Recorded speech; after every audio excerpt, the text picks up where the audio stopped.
Bienvenue sur ma chaîne Amkili, médium énergéticienne. Il y a quelque temps, je t'avais demandé, j'avais fait un sondage sur Insta, je t'avais demandé de me poser toutes les questions concernant les contacts défunts, tout ce que tu souhaitais savoir et tout ce qui t'interrogeait et t'intriguait. Donc j'ai reçu quelques questions. Je fais enfin la vidéo pour y répondre et t'apporter les réponses que j'en ai aujourd'hui en tant que médium et donc avec le contact avec le monde des défunts. Mais il y a plein d'univers avec lesquels on est en contact. Il n'existe pas que le monde des défunts dans la médiumnité. Ça en fait partie et il y en a plein d'autres.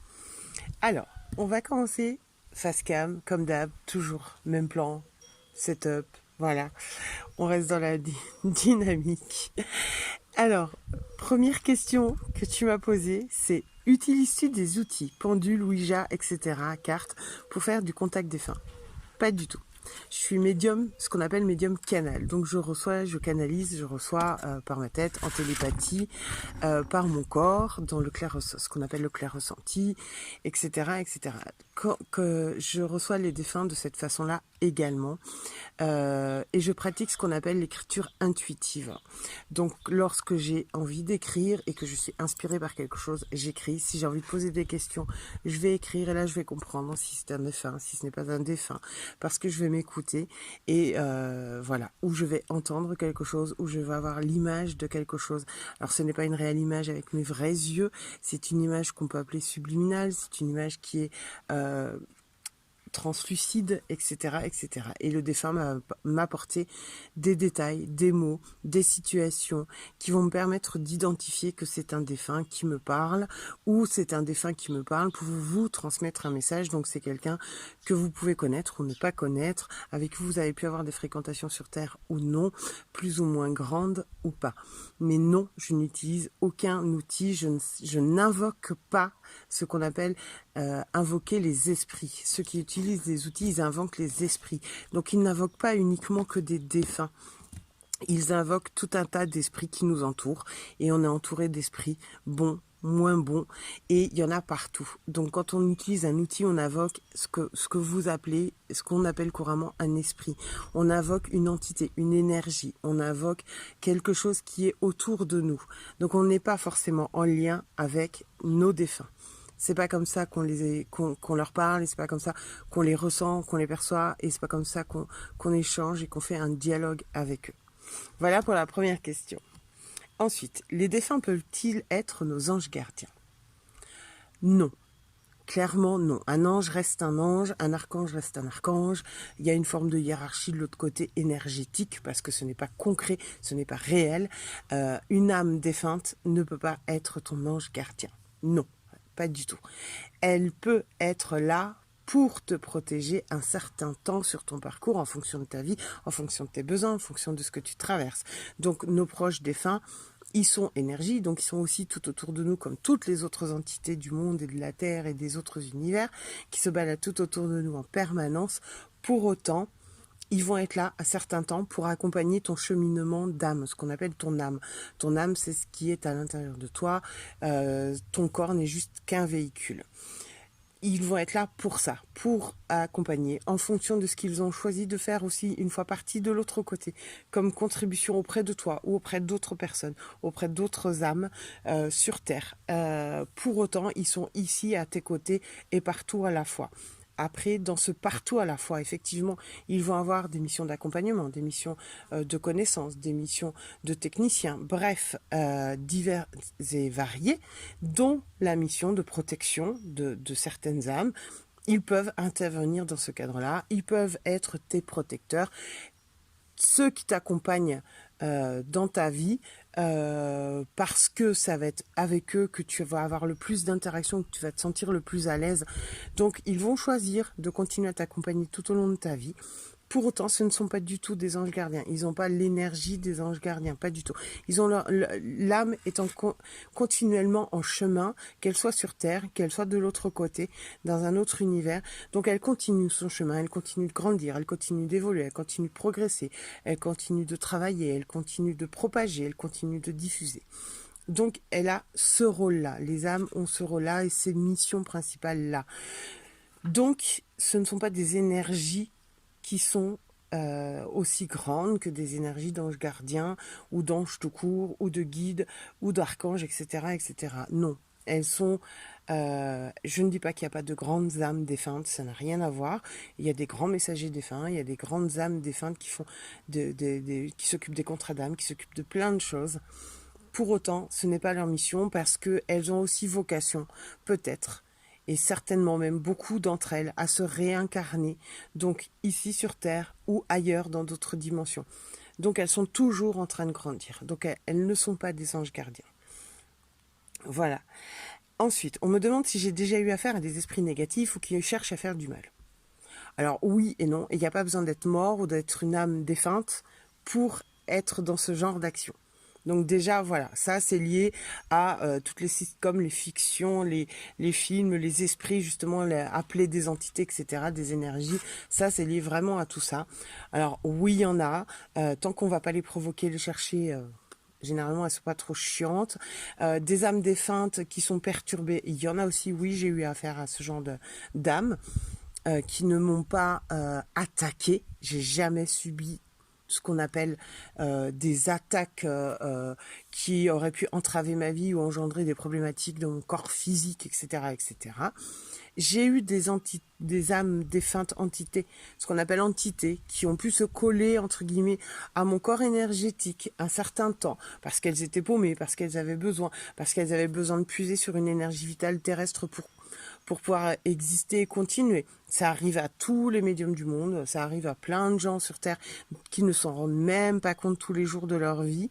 Voilà, donc ça oui, et on s'en débarrasse très très vite, et on le sait, on le sent. Voilà, on se connaît, et quand on se connaît, on sait s'il y a quelque chose ou pas, et on sait si on peut être capable de le faire partir nous-mêmes ou pas. De se faire agresser, non, jamais. Jamais, jamais, jamais, jamais. Tant qu'on n'est pas dans la provocation et à chercher justement ou avoir peur de ce genre de choses, il n'y a pas de risque en tant que médium, quand on est juste et qu'on se connaît, à ce que des entités ou qu'on nous envoie des âmes pour nous faire du mal. Non, voilà. Et il y a des âmes qui sont déjà aussi sur Terre et qui sont déjà là aussi et qui le font naturellement. On n'a pas besoin d'être une âme morte, une âme décédée, en tout cas de la Terre, pour agir de cette façon-là. Donc c'est vraiment un mythe et une croyance, une légende urbaine qui est liée à tout ce qu'on peut voir et qui se propage dans voilà, les séries, les films, les sitcoms, tout ce que vous voulez. C'est vraiment lié à tout ça. En soi, il n'y a pas besoin d'être mort pour être ce genre d'âme. Elles existent déjà, on sait à qui on a affaire, on sait comment gérer l'histoire, etc., etc. Donc non, pas du tout. Avec les défunts, j'ai jamais eu de soucis. Pas du tout. Ensuite, sous quelle forme se présente-t-il ? Ça, c'est pareil. C'est vraiment lié au médium, à la médium, et le ou la médium avec lequel le défunt souhaite passer, transmettre un message, passer une information auprès de ses proches, de sa famille ou X ou Y personne. C'est lié à comment le médium réceptionne, c'est lié à comment le médium sait déceler si c'est un défunt ou non, c'est lié à sa confiance en lui, au fait qu'il se connaisse parfaitement. Donc le défunt se présentera comme il le souhaite et en fonction du médium avec lequel il interagit ou il souhaite interagir. Donc il n'y a pas de règle, il n'y a vraiment aucune règle. Voilà, moi je peux juste entendre un prénom, un mot, une phrase, une situation, mais pas entendre avec mes vraies oreilles, ça arrive très rarement, entendre par télépathie. Je peux avoir une image, je peux avoir quelque chose que je sens dans mon corps, ça prend vraiment la forme que ça veut, dans le sens où le défunt et le médium sont en accord, entre guillemets, et du coup, le défunt, qui est une énergie, c'est par quel biais passer pour que le médium reconnaisse que c'est un défunt qui passe. Parce que le médium se connaît et le médium sait par où ça passe chez lui, pour réceptionner le message d'un défunt ou l'échange avec un défunt, etc., etc. Donc il n'y a pas de forme, il n'y a pas de règle particulière. Est-ce qu'ils ont différentes formes? Oui, bien sûr, parce qu'après c'est pareil. Ils peuvent se présenter à nous, quand on a une image par exemple, ils peuvent se présenter à nous à un âge précis. Un âge qui sur Terre leur convenait parfaitement, un âge qui sur Terre c'était la meilleure période de leur vie par exemple. Ou bien ils peuvent se présenter, la même personne peut se présenter à un moment donné peut-être sur sa fin de vie, parce que peut-être elle est hospitalisée, malade, etc., et qu'elle a besoin d'apporter des réponses à l'entourage, à la famille, etc. Donc vraiment, c'est complètement aléatoire sous quelle forme et ont-ils des formes.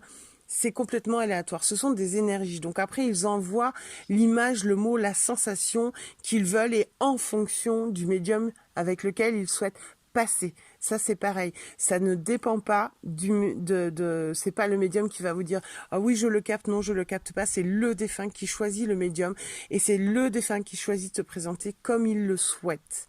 Comme il le souhaite, pour que le médium ait des informations pour le reconnaître, transmettre les informations au consultant, à celui qui demande. En aucun cas, ils ont des formes extravagantes ou voilà. Jamais. Si ils se montrent à nous peut-être de cette façon-là, ça peut être parce qu'il y a un trait d'humour à montrer, ça peut être parce que ils ont envie de raconter une histoire ou quelque chose, mais ça va se faire une fois que le contact est instauré. Sinon, il n'y a pas de forme, il n'y a pas de règles. Et ils n'ont pas de forme particulière. Voilà, pas du tout. Et enfin, dernière question, comment savoir s'il y a une personne proche, un défunt qui est auprès de nous? Alors, c'est comme pour tout le reste, à la fois simple et complexe, dans le sens où, si c'est quelqu'un qui est parti récemment, auprès de qui vous aviez énormément de liens, etc., etc., etc., il peut y avoir ce que vous allez voir sur votre chemin, la semaine de l'enterrement, un peu après, etc., quelques mois après, quelques semaines après. Souvent, en tout cas, cette période-là de deuil, où vous avez besoin de réconfort, d'être accompagné et tout ça, il peut y avoir ce qu'on appelle des signes. Donc, il va y avoir sur votre route des petits trucs, des objets qui vont bouger, des objets auxquels vous teniez, qui étaient en lien avec cette personne, qui vont réapparaître dans votre vie d'un seul coup, une plume, un mot, une chanson, bref, tout ce genre de petites choses qui se manifestent à vous régulièrement. Donc voilà, souvent proche du décès, en tout cas sur cette période-là, et quand vous êtes en deuil et que c'est un deuil difficile, ça peut durer encore sur plusieurs mois. C'est comme ça que vous pouvez percevoir ou savoir ou sentir que votre proche vous accompagne et est là. Évidemment pour vous à cette période-là, parce qu'il sait que c'est difficile, ça peut être difficile aussi pour lui ce passage, donc il se manifeste à vous. Ensuite, avec le temps, parce qu'il n'y a pas de notion de temps de l'autre côté, donc même si la personne est partie depuis 20 ans, 40 ans, 50 ans, c'est la même chose. Si il vous arrive de rêver de cette personne, même si vous ne la connaissiez pas, et qu'elle est dans vos rêves la nuit, etc. Si vous avez une pensée qui débarque un jour comme ça et que vous pensez à cette personne et vous ne savez pas pourquoi, tout ce genre de petites choses peuvent vous permettre, si vous vous écoutez bien, si vous vous connaissez bien et si vous savez que c'est pas des choses que vous avez, voilà, qui est dans vos habitudes de vie, j'ose dire, eh bien, ces signes-là vous montrent que vos proches sont près de vous. Ils vous accompagnent, ils sont là, ils vous apportent même peut-être quelque chose, une connaissance, une information. Ils vous apportent peut-être une réponse de quelque chose. C'est comme ça que vous pouvez effectivement déceler ou comprendre qu'un proche auquel vous pensez régulièrement, souvent, qui revient tout le temps, ça peut vous montrer, ça peut être un signe pour vous expliquer qu'il est là et qu'il est très présent autour de vous, qui vous accompagne, qui vous encourage, qui vous câline et tout ce genre de choses. Mais c'est pareil, il n'y a pas de règle. C'est toujours la même chose, c'est se faire confiance. Les 3/4 des gens sur Terre, ils vont avoir vraiment les signes, les plus gros signes. Ça va peut-être leur arriver juste 3-4 fois dans leur vie, au moment du départ, du proche, du décès, de l'enterrement, de l'accompagnement, de la sépulture, etc.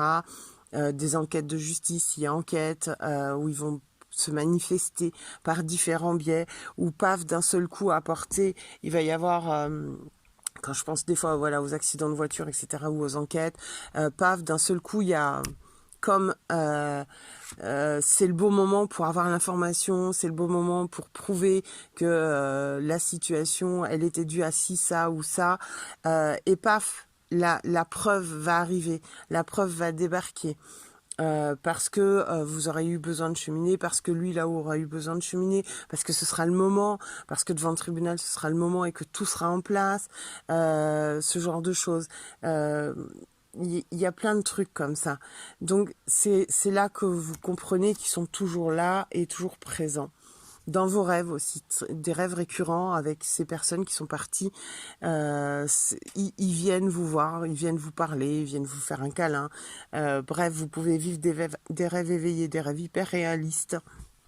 Et c'est juste là pour vous montrer qu'ils sont là, qu'ils sont avec vous, et qu'effectivement, ce sont eux qui vous accompagnent en ce moment, pendant cette période de vie. Alors ça peut être vraiment, comme je disais au début, par rapport au deuil et à la situation, ou bien au fil du temps, se manifester à certains moments clés de votre vie, quand vous traversez quelque chose de difficile. Souvent ils se manifestent, ils peuvent enfin voilà, ils se remanifestent plus régulièrement. Donc faites-vous confiance, écoutez. J'espère que ces quelques questions vous auront apporté des réponses également concernant les contacts défunts. En tout cas, comme je les vis et je les pratique, donc vous pouvez me contacter pour ce genre de prestations si vous en ressentez le besoin. Moi, je le considère comme un accompagnement au cheminement du deuil. Même parfois, au bout de 40 ans, on n'a pas forcément cheminé et fait son deuil et on en a besoin. Je le considère comme une guérison pour vous et comme pour l'âme du défunt. Je considère aussi que parfois, ça peut ouvrir une porte en vous pour aller contacter ensuite vos guides, pour faire des guidances ou des soins, pour aller plus loin dans la démarche, parce que votre défunt va vous apporter une information qui va vous faire tilt et qui va être utile à votre cheminement, qui va vous faire comprendre que peut-être effectivement il y a nécessité d'aller plus loin dans la démarche ou pas, et en quelle mesure. Voilà. Et moi, je fais du contact défunt, de ce qu'on appelle des défunts humains, et je fais également du contact défunt animalier. Voilà, vos animaux qui sont partis, on peut également les contacter de la même façon. Et les animaux en fugue, etc. aussi, parce que de toute manière, il s'agit de contacter une énergie, de parler avec une énergie. Une âme est une énergie, donc c'est de notre âme à leur âme que les choses se passent et qui passent pour vous. Voilà, j'espère que cette vidéo vous aura apporté des réponses, vous aura plu. Je vous souhaite une belle fin d'après-midi. Si vous avez besoin pour tous vos rendez-vous, contactez-moi. Il y a les informations, donc mon Insta, mon mail pro.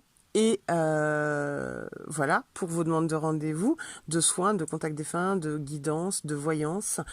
Et puis également, vous trouverez dans la barre d'outils, dans la barre de description, je vais y arriver, YouTube, le lien PayPal pour commander mon oracle, l'oracle runique by Amkili.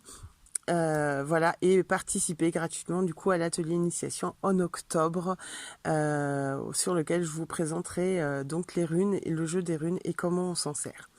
Je vous souhaite une belle fin de journée, merci de m'avoir écouté jusqu'au bout et à très bientôt sur cette chaîne. Ciao! Un petit pouce, un commentaire, ça permet de faire tourner la vidéo et de la référencer. Merci! Salut!